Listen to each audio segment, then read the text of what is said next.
Correct word plus correct order is equal to confident English. So English में अगर आप सही वर्ड का इस्तेमाल कर रहे हो पर अगर उसका ऑर्डर सही नहीं है तो आपकी इंग्लिश कभी भी करेक्ट नहीं होगी और आप कभी भी कॉन्फिडेंट साउंड नहीं करोगे, क्योंकि इंग्लिश में अपना ही एक वर्ड ऑर्डर होता है, हमें उसके मुताबिक ही सेंटेंस को बनाना होता है। हम डायरेक्ट उसे हिंदी टू इंग्लिश ट्रांसलेट नहीं कर सकते। मैं बताती हूँ कि मैं रोज घर पर अंग्रेजी पढ़ता हूँ, तो हम ऐसे नहीं बना सकते कि आई रोज यानी कि एवरीडे, घर यानी कि होम, और यानी कि eight, English,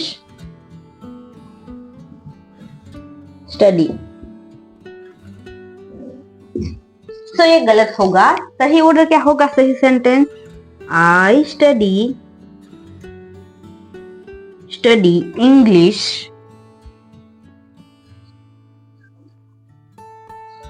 at home every day.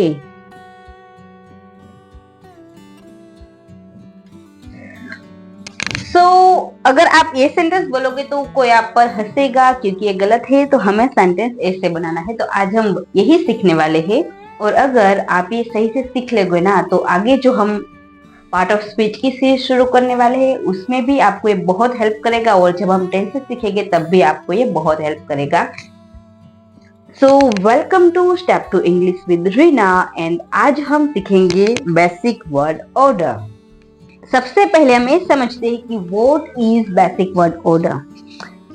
Basic word order क्या होता है? तो इंग्लिश भाषा में एक फिक्स ऑर्डर होता है, हमें उसे फॉलो करके ही सेंटेंस को फ्रेम करना होता है। ऐसा नहीं हो सकता कि हमने कहीं से भी कोई भी वर्ड ले लिया और उसे यूज कर लिया। तो हम उसका जो रूल है वो समझते हैं।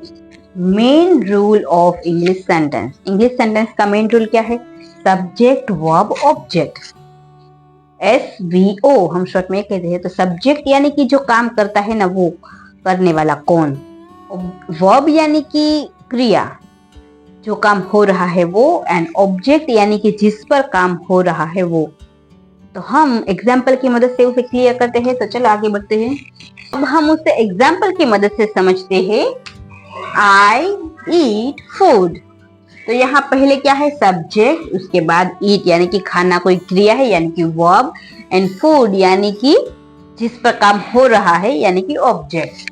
She reads book. शी क्या है? सब्जेक्ट है, रीड्स वर्ब है, बुक ऑब्जेक्ट है क्योंकि बुक पर काम हो रहा है, रीड वो जो काम है वो है, और शी जो काम कर रहा है। They play cricket. यहाँ भी वही ऑर्डर है। दे यानी कि सब्जेक्ट, प्ले यानी कि क्रिया, और क्रिकेट यानी कि ऑब्जेक्ट।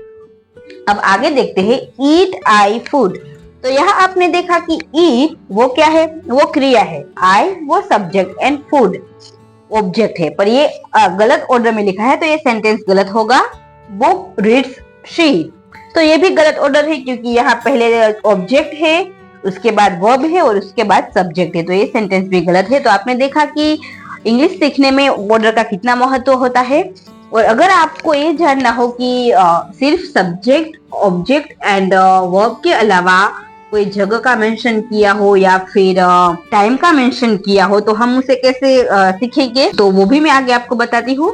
तो ये बात याद रखेगा कि अगर सेंटेंस में सब्जेक्ट, वर्ब, ऑब्जेक्ट के अलावा भी कोई चीज है जैसे कि समय, कोई जगह का नाम, तब हम कैसे बनाते हैं? तो इसका ऑर्डर है सब्जेक्ट वर्ब ऑब्जेक्ट। वो तो ऐसे ही रहेगा।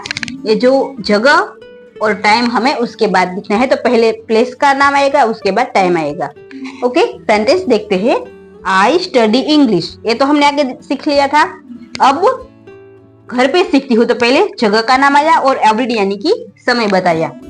दूसरा सेंटेंस देखते हैं। She works in an office in the morning.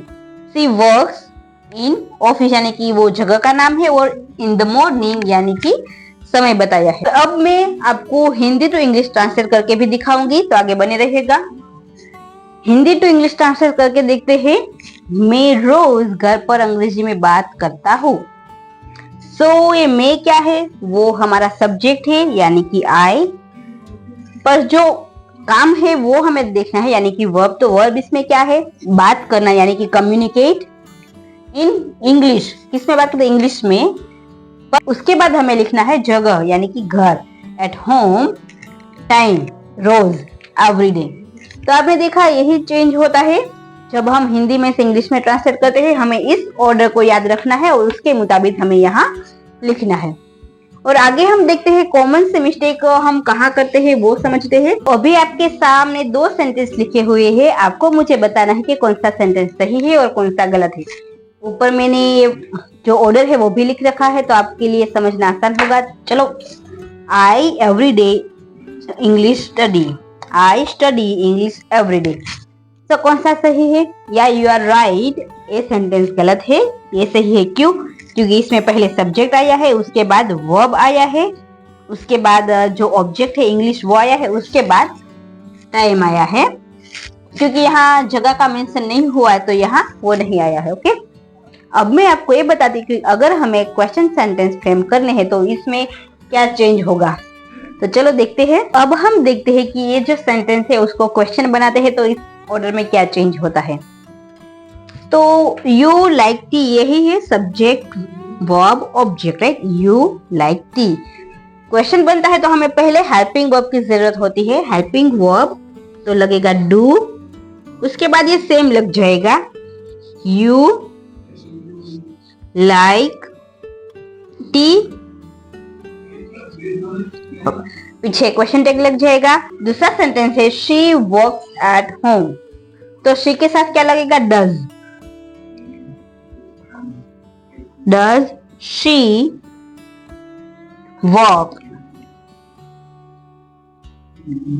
यहाँ जो एस है वो हम नहीं लगाएंगे क्योंकि यहाँ डज में यस लग गया। और अगर आपको ये समझना है तो ये भी वीडियो मैंने पहले अपलोड कर दी है, आप जाके देख सकते हैं। तो सिंपल सेंटेंस को अगर क्वेश्चन बनाना है तो हमें आगे हेल्पिंग वर्ब लेके आना है, पीछे ऑर्डर वही रहेगा। तो अब एक क्विक प्रैक्टिस है आपके लिए। I watch English video at night, क्या सेंटेंस सही है या गलत, मुझे कमेंट करके बताना। और याद रखिएगा, correct word plus correct order is equal to confident English. और मिलते हैं एक ऐसे यूजफुल वीडियो के साथ, तब तक के लिए स्टे ट्यून्ड विद रीना।